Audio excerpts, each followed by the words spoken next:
Écoulé là, c'est moi pour nous parler justice, nous allons parler de nouveau entrée en vigueur, nouveau code pénal à procédure pénale qui supposé entrer en vigueur 1er janvier 2027. Et pour nous faire ça, on a parlé matin avec Maître Sabine Boucher, présidente commission technique de coordination et d'élaboration du programme de formation pour la mise en œuvre des nouveaux codes pénal et procédure pénale. C'est avec Mme Boucher, nous avons plaisir pour nous parler matin. Mme Boucher, bonjour, bienvenue sur Antenne Magique 9. Bonjour Magique 9, c'est un plaisir pour moi intervenir matin et puis pour moi discuter de nouveaux codes avec vous. C'est un plaisir pour nous-mêmes, dans Magique, pour nous recevoir matin, Maître Boucher. Nous avons dit tout à l'heure, c'est présidente de commission technique, coordination, élaboration, programme, formation pour mise en œuvre, nouveau code. Comme c'est pour la première fois, on va parler sur Radio A. Pour auditeurs et auditrices Magique, présentez-vous, Maître Boucher, pour qu'on connaisse qui est-ce qui est président de commission. Merci, moi c'est Sabine Boucher. Moi, issu de première promotion l'école magistrature et moi quitté magistrature en 2006. Mais avant, moi j'ai occupé plusieurs fonctions dans le tribunal première instance Port-au-Prince, des juges de paix, substitut commissaire du gouvernement, juge et juge d'instruction. Moi j'étais directrice des études dans l'école de la magistrature. Et depuis 2000, moi, c'est formatrice dans l'école magistrature jusqu'à aujourd'hui. Moi, j'ai enseigné fonction paix, procédure pénale, et aujourd'hui, moi, c'est professeur éthique judiciaire. Et puis, moi, professeur tout, moi, formé des cadres supérieurs à l'Académie nationale de police. Donc, moi, formé commissaire et inspecteur. Et bien, depuis 2006, moi, quitté magistrature, moi, prêté service, moi, dans plusieurs organisations internationales.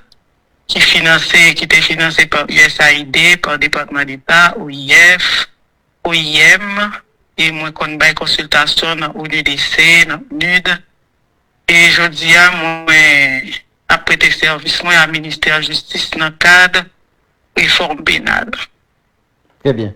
Merci, voilà. Merci beaucoup, Madame Boucher, pour belle présentation. Ça, on nous venir couler là sous commission en lui-même. Rappeler pour auditrices et auditeurs mission commission technique ça ou gain honneur pour présider dans le cadre de réforme pénale.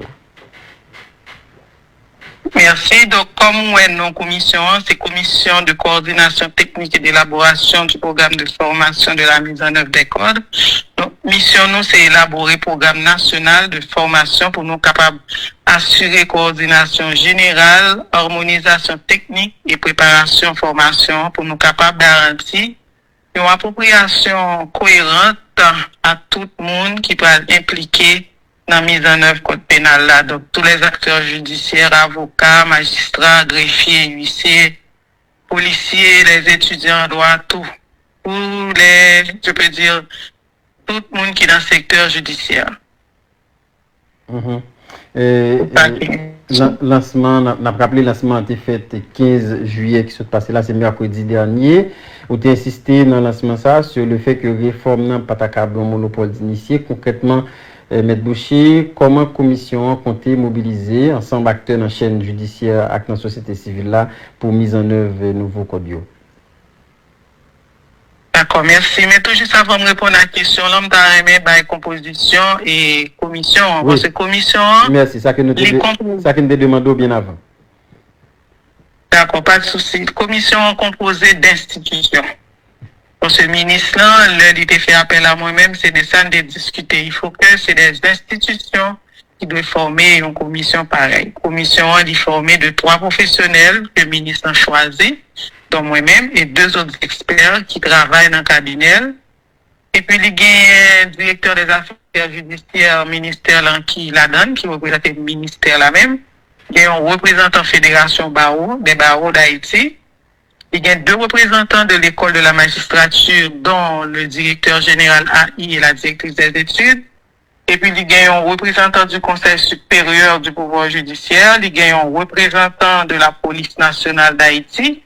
Représentant ça, c'est parce que les coordonner toutes 2 institutions de formation, la police c'est-à-dire ENP qui formait les aspirants et ANP qui formait les cadres. Donc, représentant politique, c'est ça que fait il y a dans commission.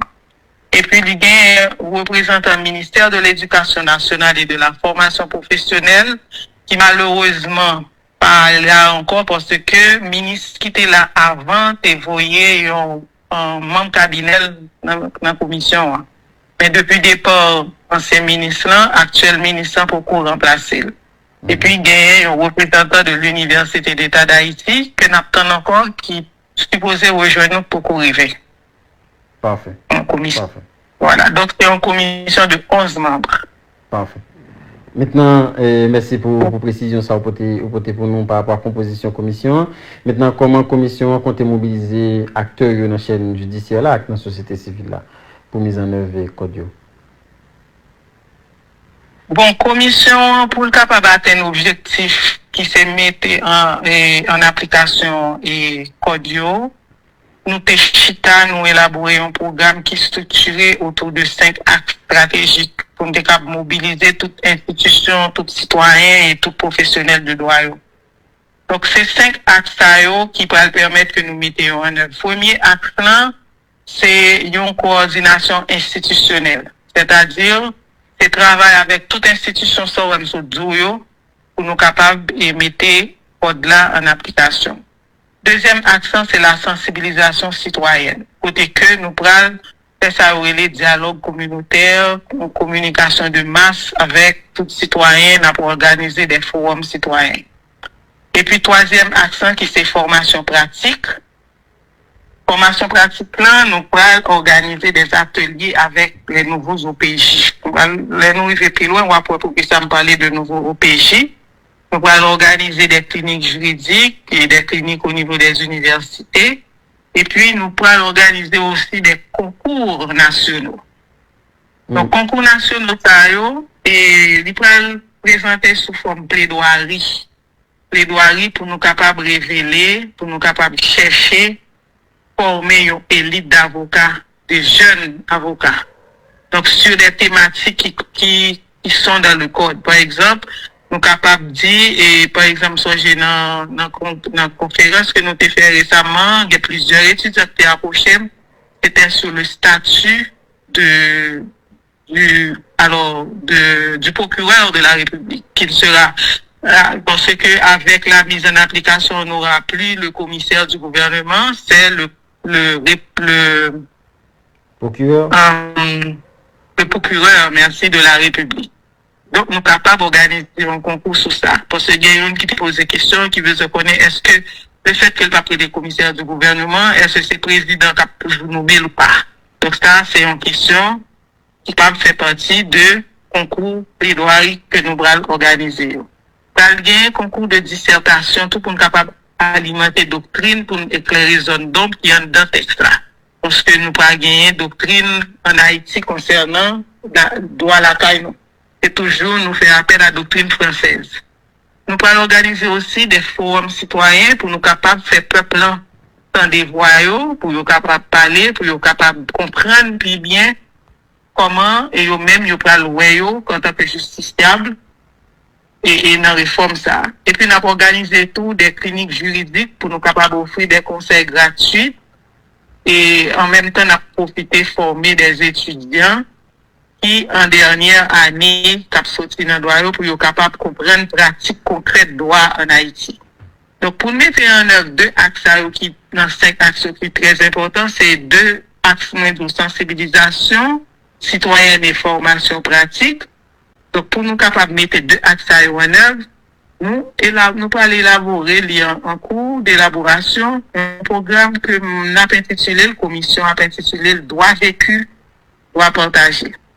Donc, c'est une philosophie d'une action qui normative pour affirmer droit mounio, c'est-à-dire que droit pour être capable de comprendre plus bien, pour être capable de discuter, pour être expérimenter, pour être capable de critiquer, pour être capable d'améliorer.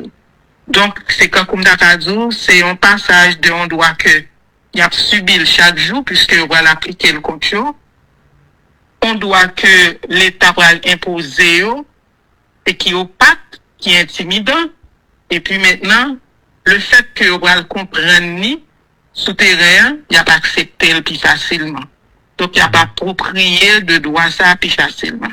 Donc c'est un programme capable de dire, qui mener nous, qui conduit nous, qui permettre que la population comprenne qui ça réforme naie et fruit que le bras porter c'est que pour permettre que justice soit plus pour citoyens et la puis comprendre ça qui prévoit dans le code et puis le ça justice a plus facilement accepté réforme nan Jean-Livre Vigny. Maître Sabine Boucher n'a pas rappelé où c'est présidente de commission technique de coordination et d'élaboration du programme de formation pour la mise en œuvre des nouveaux codes pénals et procédures pénales. C'est avec vous nous avons plaisir et privilège de parler matin. On insister sur formation, vous les formations pratiques là qui est très important dans le cadre de mise en œuvre et code.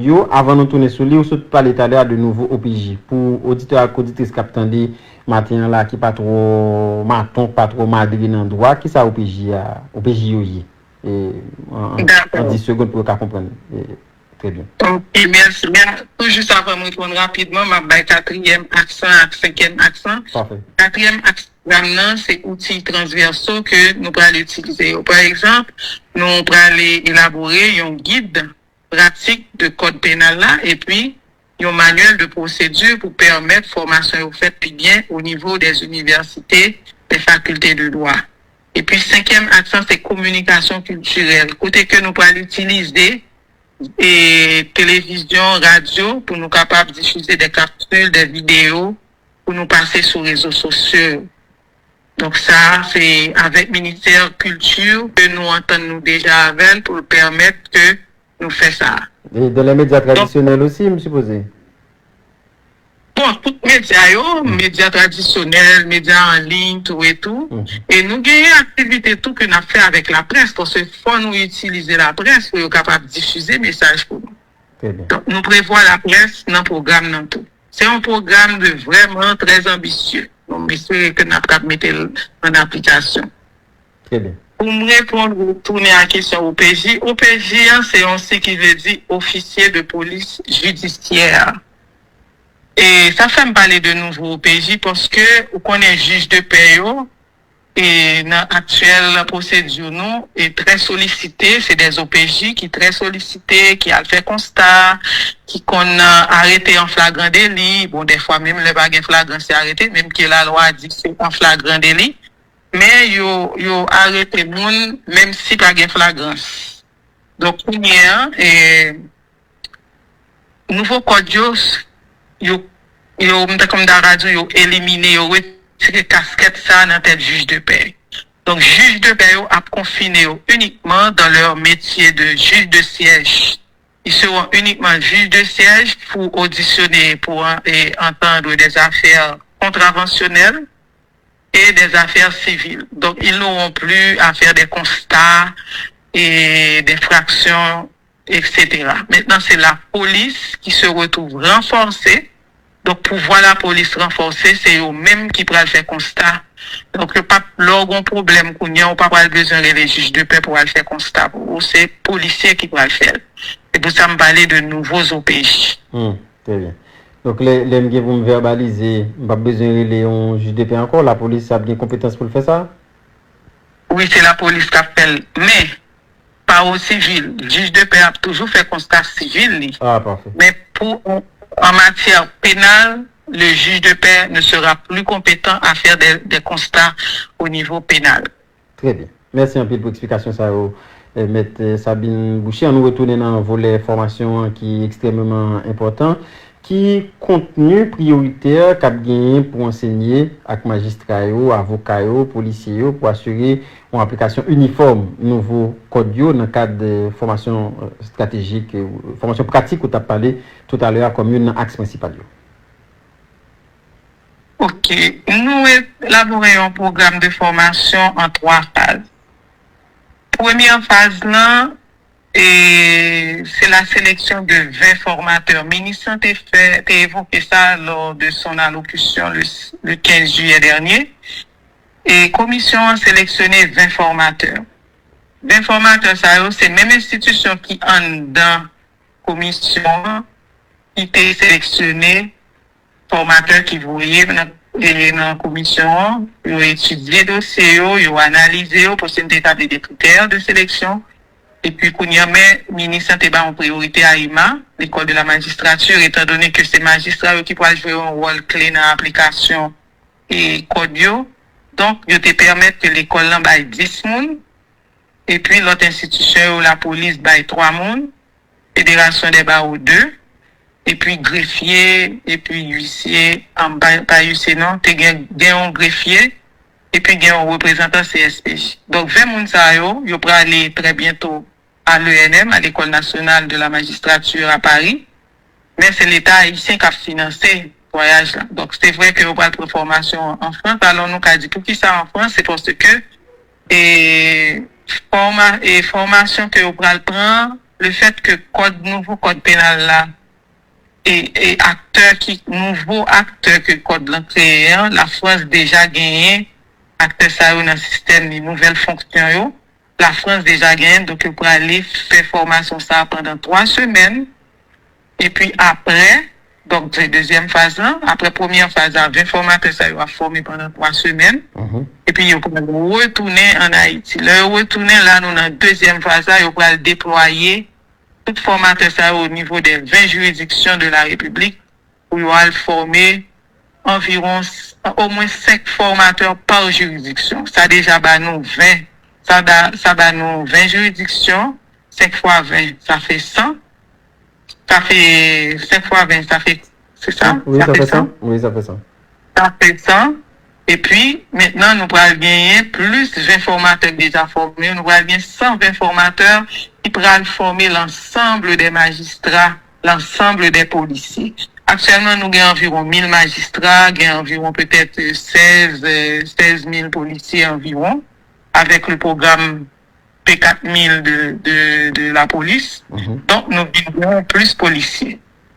Donc, c'est un programme qui a fait de manière progressive. Donc, ouais, c'est ensemble acteurs ça pour nous former et puis nous pourrons établir des partenariats tout avec les facultés de droit pour permettre que les étudiants tout bénéficient de formation. Comme vous demandez un petit contenu, pas tout rentrer dans le contenu. Oui. Formation élaborée sur 5 axes qui complémentaires à Samsung Dirio.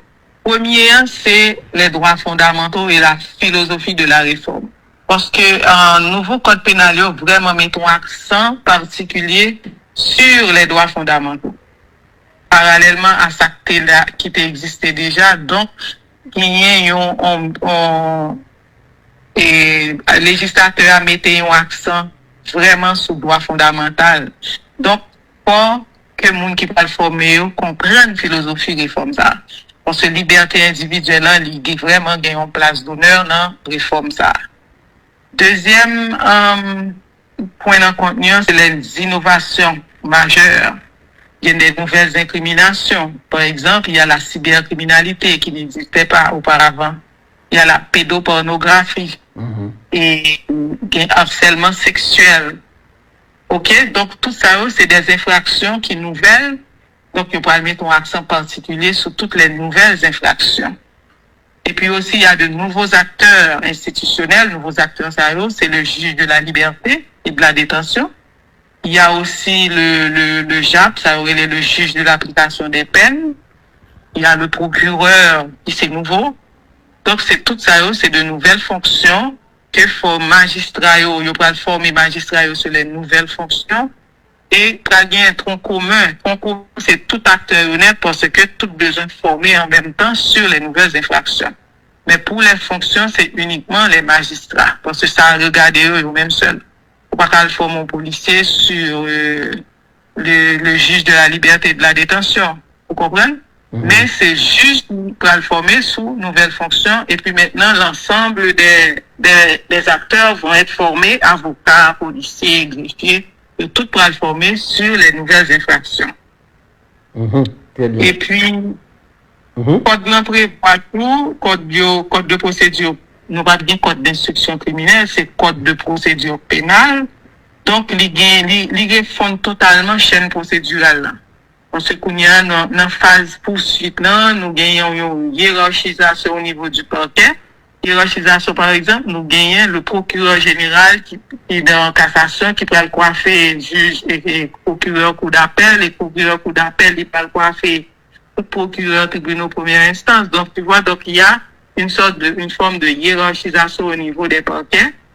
Et puis, il y a les alternatives aussi à la poursuite. Pas bien poursuite systématique. Il y a la médiation pénale. Il y a la composition pénale. Donc, la garde à vue maintenant est régulée.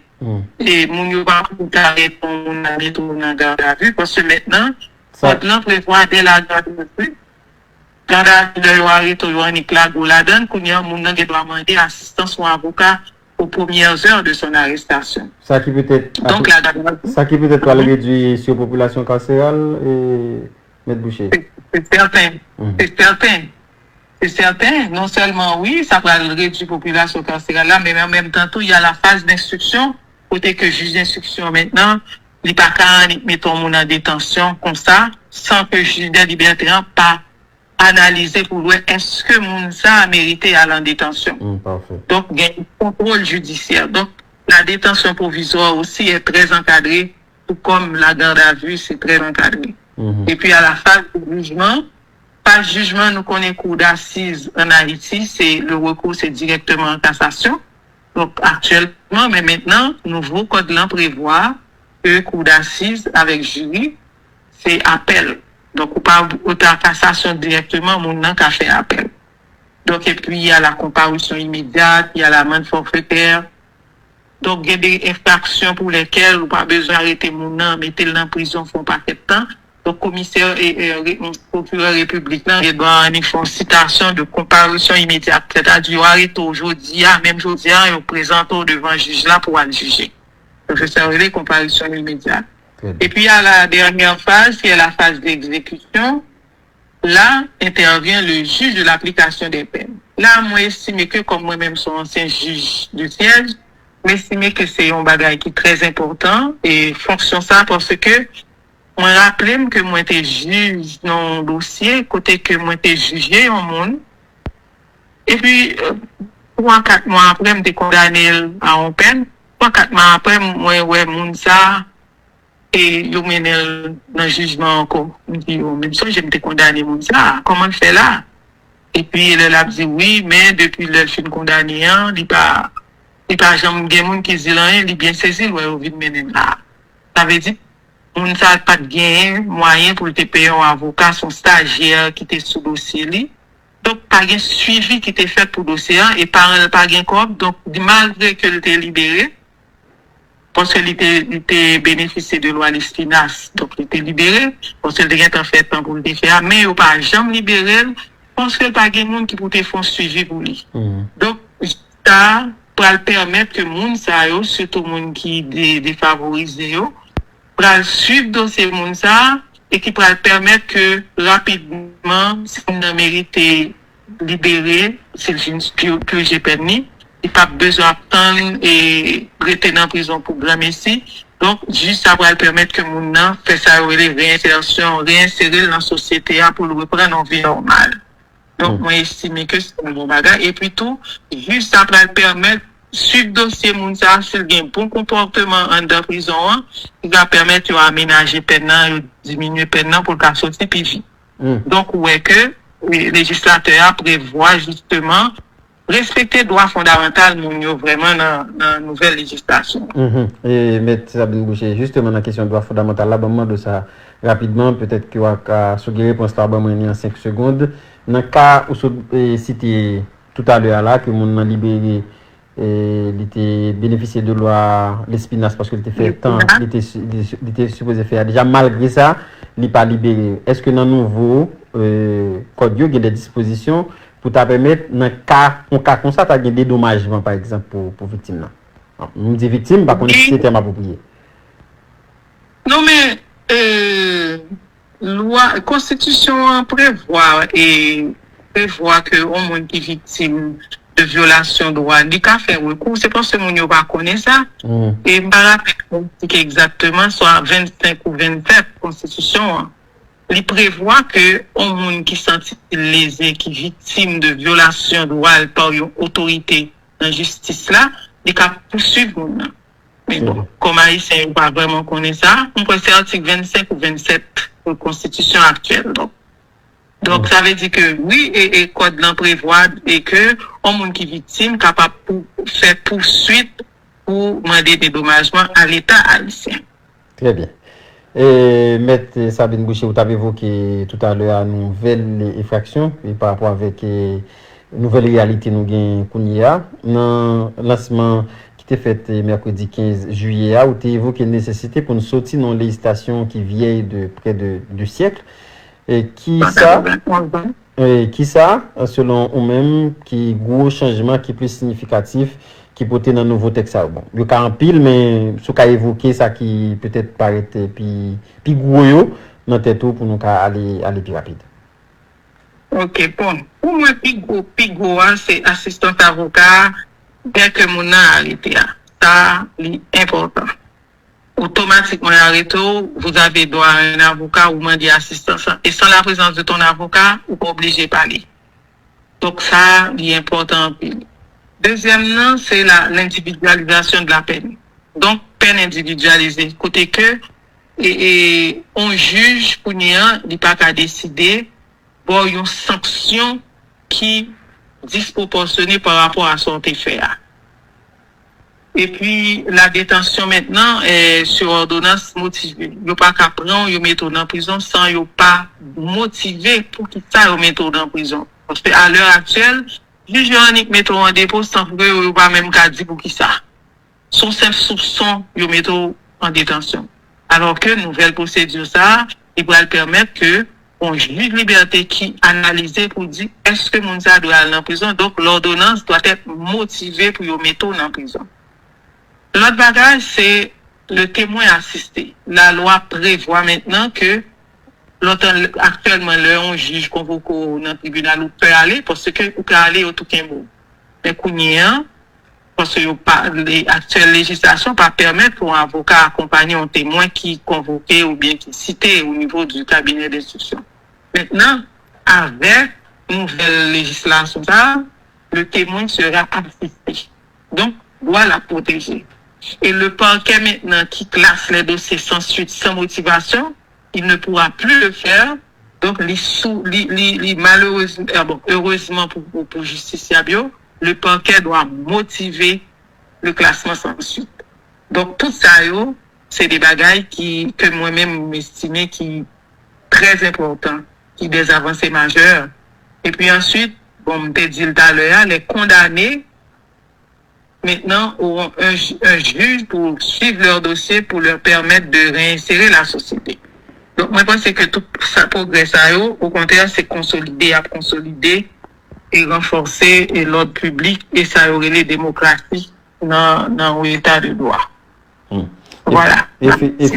Effectivement, ça peut permettre de renforcer la démocratie avec l'état de droit. Maintenant, dans le contexte, je dis à contexte de la crise sécuritaire, contexte côté il y a une ville qui n'est pas connectée avec l'autre, donc en réalité nous vivons depuis quelques temps.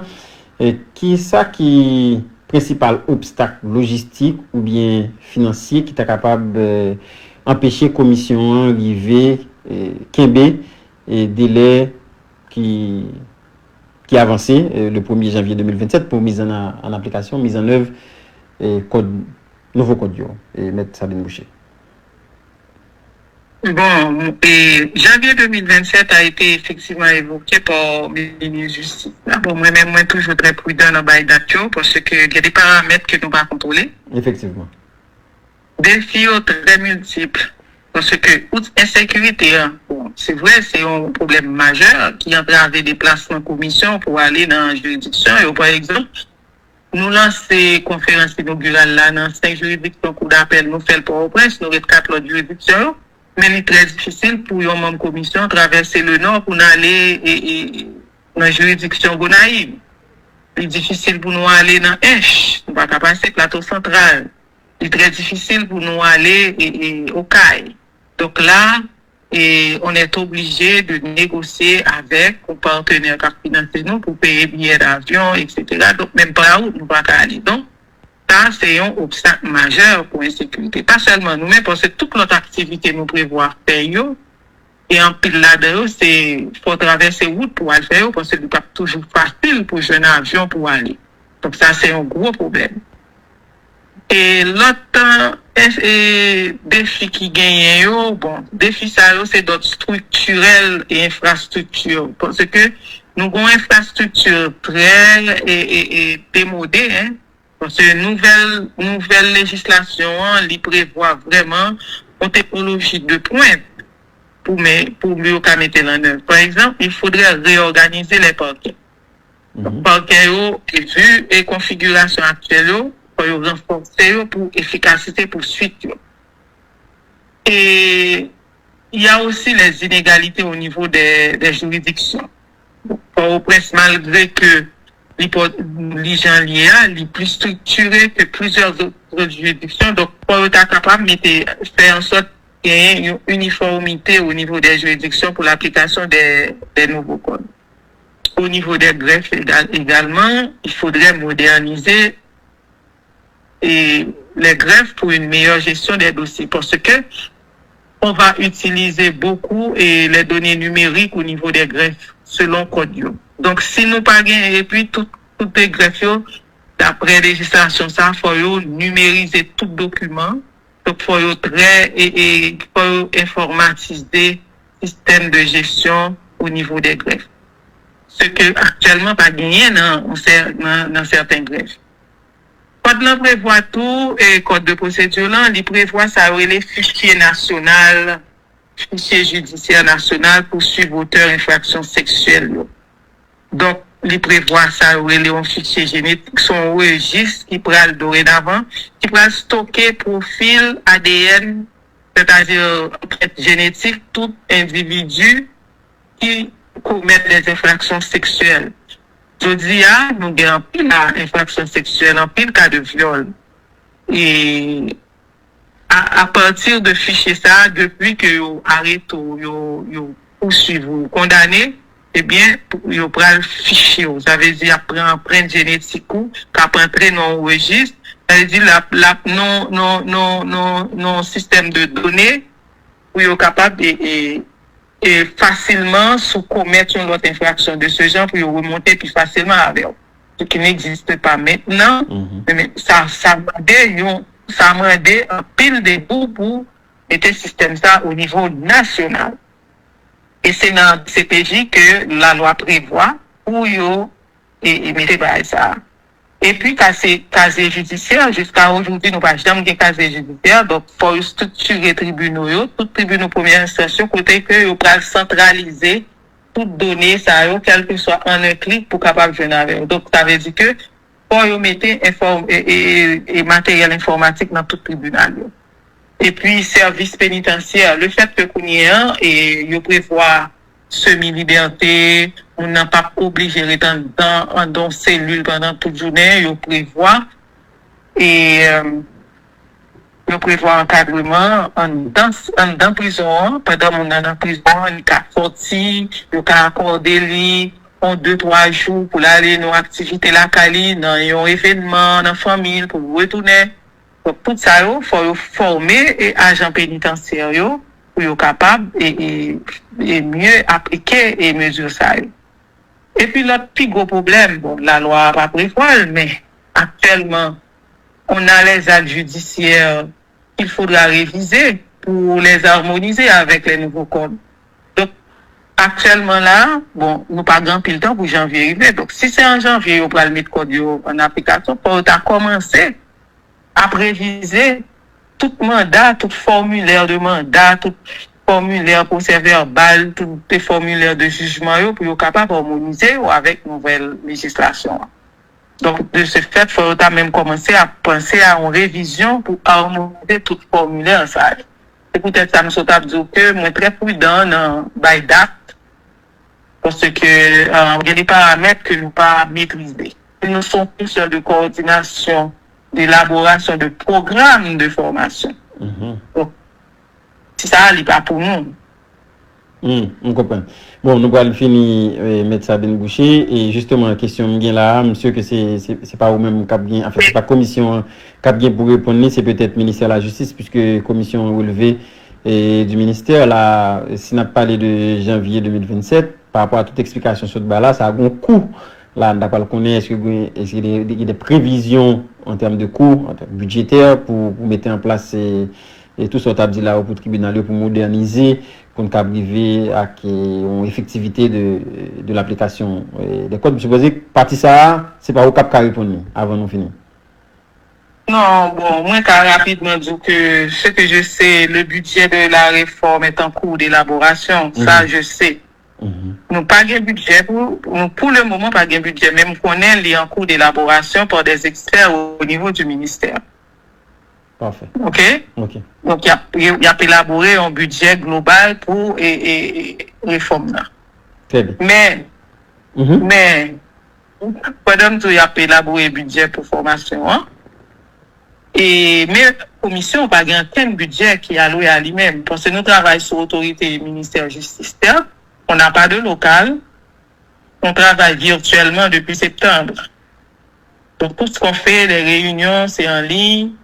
Et c'est peut-être 2 ou 3 fois, nous avons besoin de travailler sur des documents ensemble. Et puis, nous avons organisé nous pour nous faire. Donc là, outre le budget de la réforme, mais la commission n'a pas de budget et la commission n'a pas de local pour fonctionner. Malheureusement.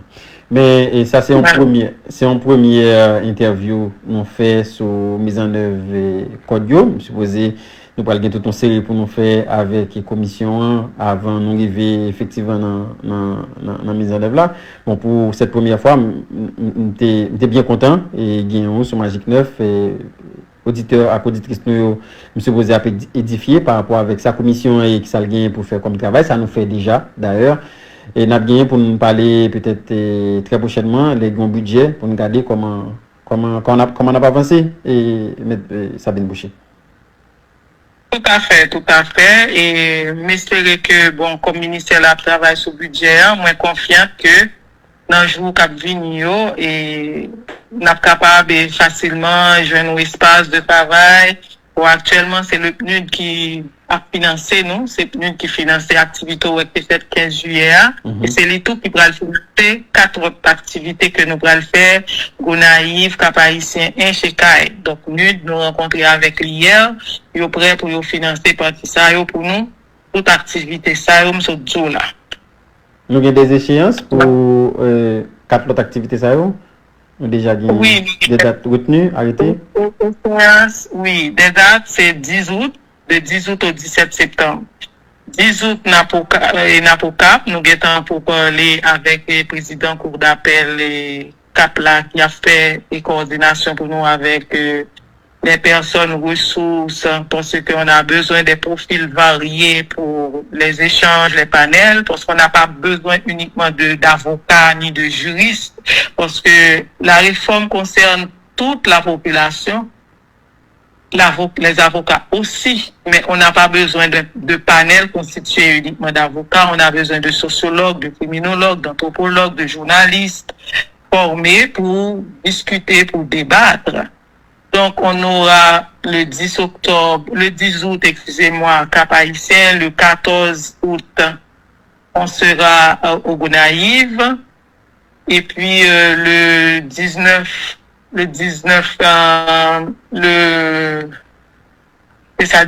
août, on sera à Inch, et puis le 17 septembre au Caille. Très bien, merci.